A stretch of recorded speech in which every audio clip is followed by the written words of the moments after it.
Oui.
On va aller se faire un ossuaire.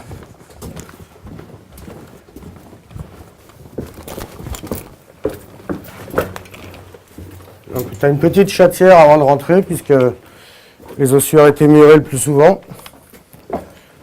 Puisque c'est quand même une violation de sépulture. Hein. Je vais laisser mon sac ici. Et c'est parti.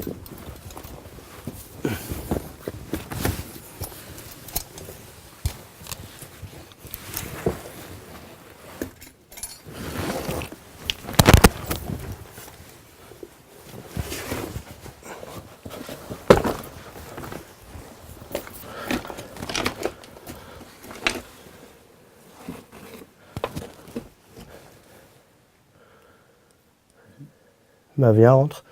Tu vas voir, je vais te faire la visite.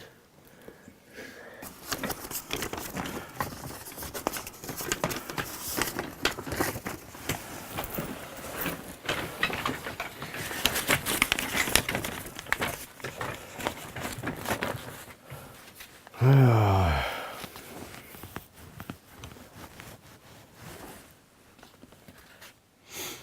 Donc là on est sous le cimetière Montparnasse.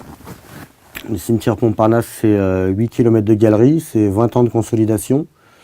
La création date de 1824, en remplacement de deux vieux cimetières parisiens qui étaient le cimetière de Vaugirard et le cimetière Sainte-Catherine. Donc 20 ans de consolidation. En milieu 19e, on décide de vider 6 fosses communes qui étaient attenantes au cimetière, pour des raisons de salubrité publique, puisqu'il y avait une épidémie de choléra.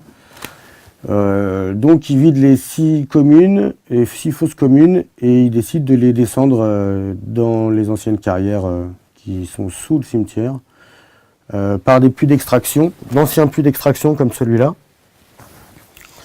Et donc les ossements sont jetés pêle-mêle dans des galeries qui sont bouchées aux deux extrémités généralement. Voilà.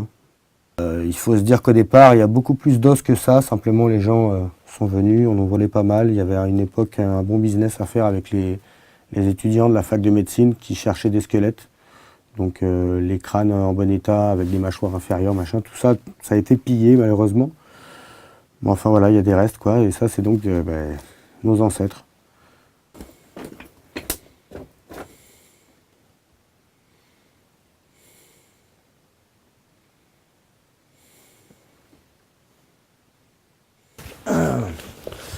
Et comme tu peux remarquer, il y a surtout des tibias et des fémurs, pour une simple et bonne raison, c'est que ce sont les deux os les plus solides du corps.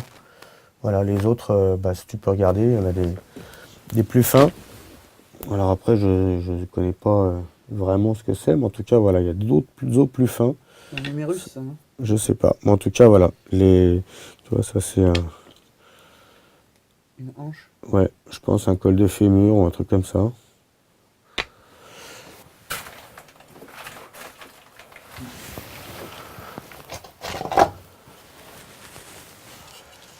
To be or not to be? Telle est la question. Donc là, chatière d'ossuaire. Tu peux y aller, tu vas faire quelques images, non? Ouais.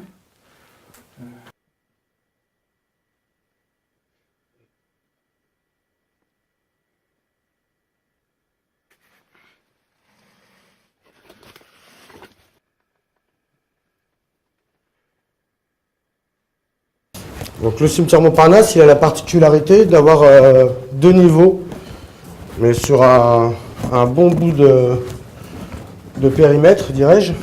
Du coup, il y a des puits d'accès pour le 2e niveau et beaucoup d'escaliers. Voilà, des escaliers comme celui qu'on va prendre là. Et ben voilà, on y va.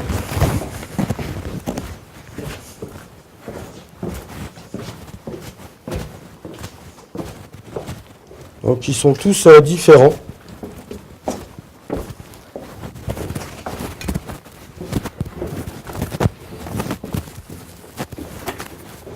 Et là, on est à peu près à moins 27 mètres. Étant donné que les carrières, elles sont à moins 23 à peu près. Les carrières du dessus. Tiens, on vient voir un truc là. C'est un tag des flics qui surveillaient la barrière de l'octroi. Donc qui évitait que les gens passent des trucs en fraude sous les murs de Paris. Caron, Ozouf. Donc c'est 2 noms de policiers de l'époque, 5 juillet 1854. Il faut savoir qu'en fait ils étaient 3. Tu avais Caron, Trouvé et Ozouf. Donc après ça dépend des galeries, mais des fois ils sont à 3, des fois ils sont à 2. Donc voilà, c'est rigolo de savoir que eh ben, il y a bientôt 200 ans, il y avait des flics qui faisaient des tailles.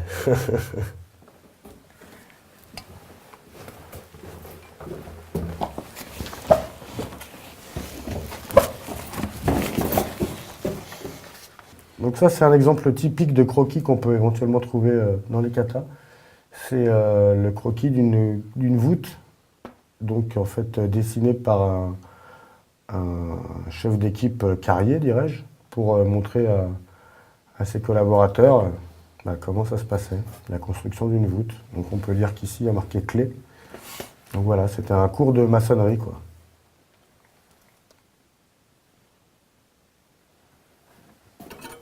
Voilà. Comme sur le dessin qui est là, c'est pareil.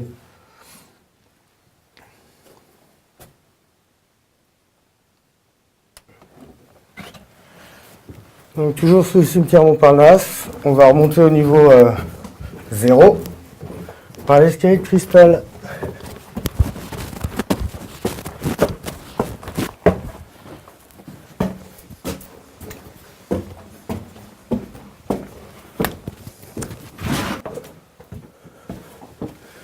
Tu peux remarquer les consolidations de dingue, quoi, le boulot de cinglé qui a été fait par les carriers, quoi. C'est vraiment incroyable.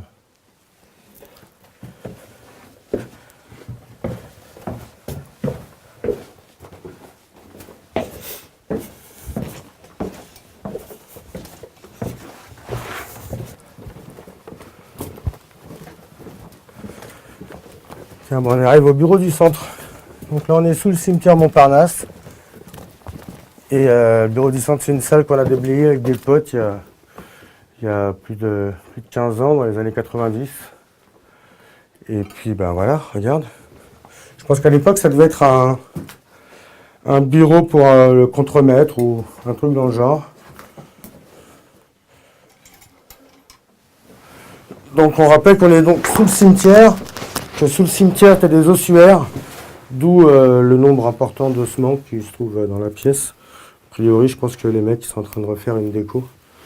Regarde, je pense qu'ils vont les mettre sur les murs, a priori.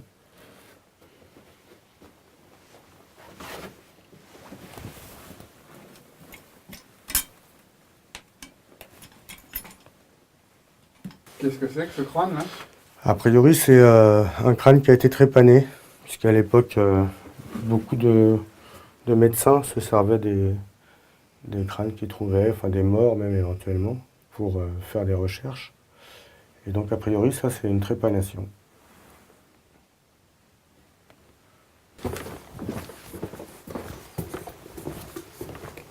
Là, on est donc à peu près sous le boulevard Saint-Michel.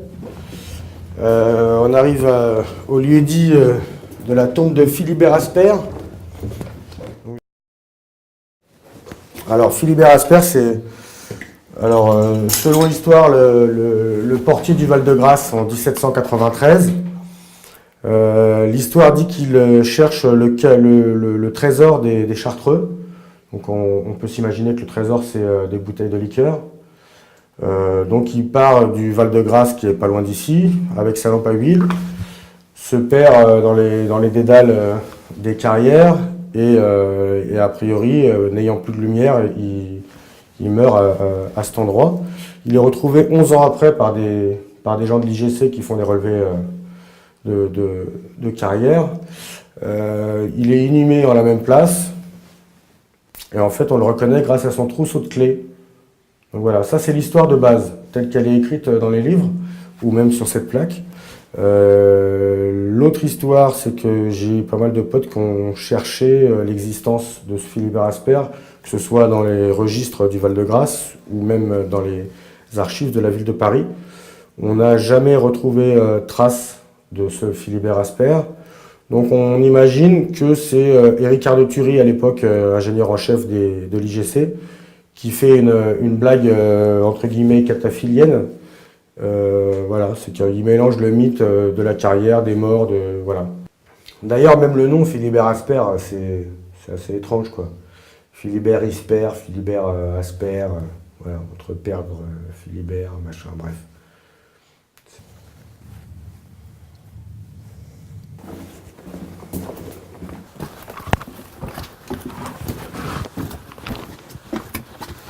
Bon ben là on arrive à Z.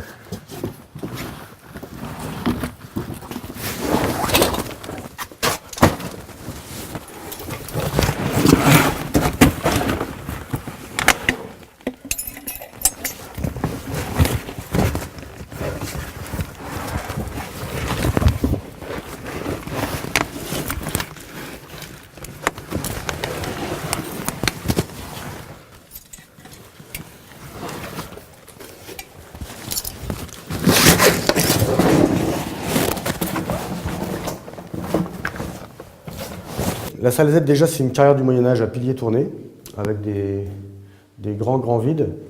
Elle est connue dans les années 80 pour ses grosses fêtes, parce qu'il y a 2 escaliers en colimaçon pour accéder ici. Et comme il y a des grands vides, bon, bah, c'est pratique pour y mettre du monde. Autrement dit, c'est une salle, enfin une zone de carrière dans laquelle se réunissait un groupuscule d'extrême droite qui s'appelait la Cagoule. Quand il parlait de cet endroit et qu'il se donnait rendez-vous ici, donc c'était rendez-vous salle Z. Donc ça correspondait à cet endroit-là. Et en fait, ils se réunissaient ici pour éventuellement, ils avaient prévu d'assassiner Léon Blum, par exemple.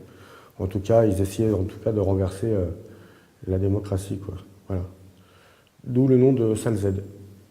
Donc c'est une carrière qui a beaucoup d'espace. C'est l'intérêt d'ici, quoi. Voilà. Donc les différentes arches que tu vois, c'est Mansart qui les a faites quand il a consolidé les carrières du Val-de-Grâce. Puisqu'ici, en fait, on est dans les carrières du Val-de-Grâce. Ça fait partie des carrières du Val-de-Grâce.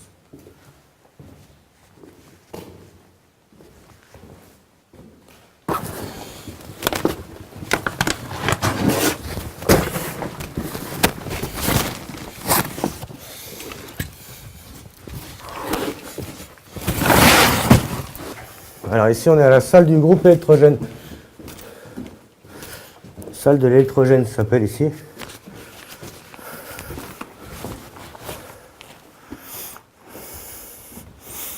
C'est qu'en fait, comme tu as un hôpital au-dessus, pendant la guerre, il fallait absolument avoir un générateur de secours. Donc il se situait dans les carrières, sous l'hôpital militaire du Val-de-Grâce. Et ça, c'était pour évacuer les gaz, le trou là. Tu as un puits ensuite. C'était pour évacuer les gaz d'échappement du groupe électrogène.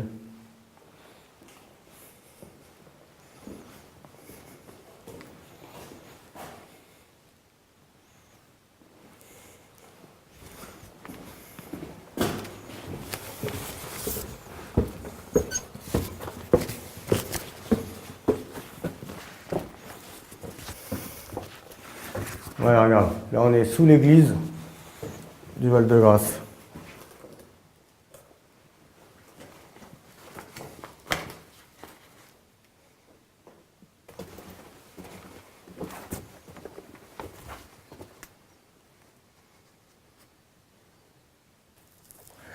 Donc là on est sous l'hôpital militaire du Val-de-Grâce.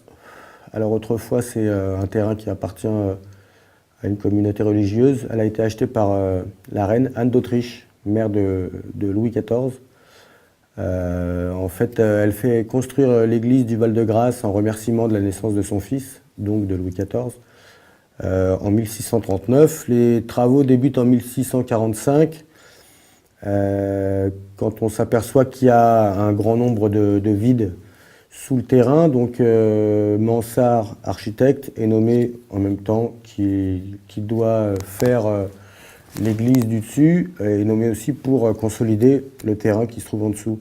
Malheureusement, les crédits alloués à la construction du tout partent simplement dans la consolidation des carrières. Voilà. Donc Mansart en fait est connu pour ça, pour avoir vraiment fait des consolidations exceptionnelles sous le Val-de-Grâce. Voilà.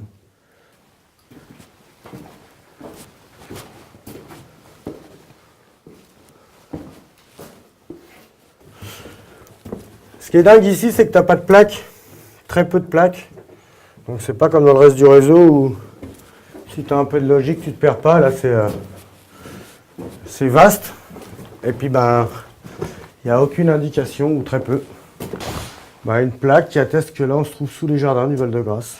Voilà, c'est pas beaucoup de plaques. La plupart sont des indications comme celle-ci. Il n'y a pas de nom de rue, il n'y a rien, puisqu'au-dessus, il n'y a pas de rue.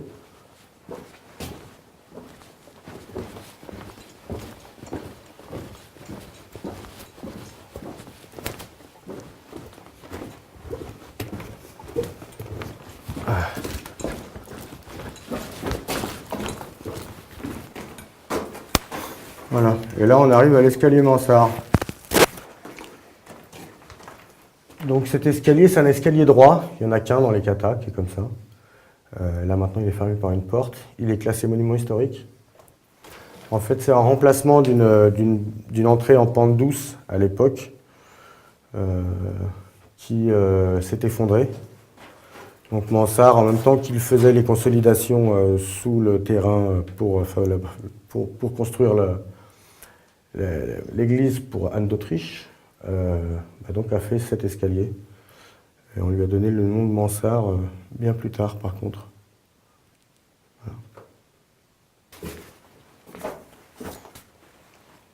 Voilà. Là, on est rue Saint-Jacques. Donc là, on est dans la grande cour du Val-de-Grâce.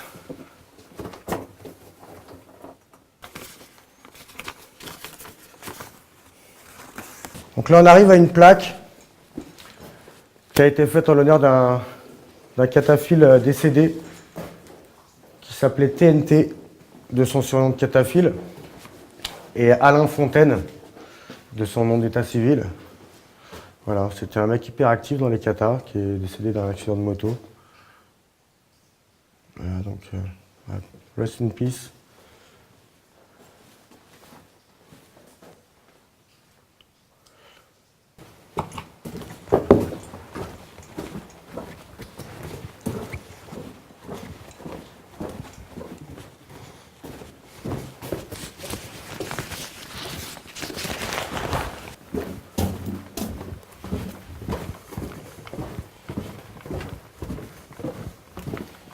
Donc là, on s'apprête à sortir boulevard Montparnasse, un grand boulevard parisien. Il fait beau, ça va être sympa.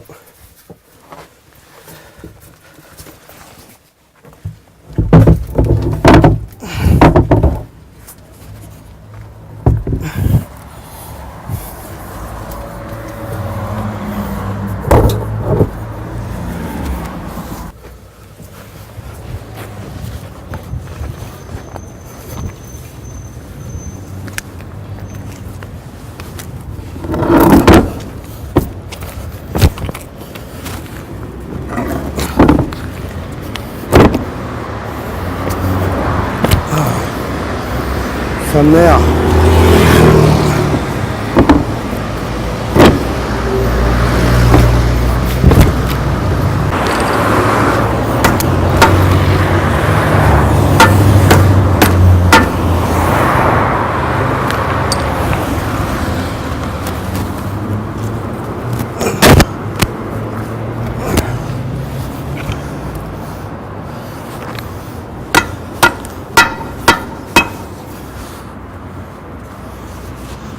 Ah merde.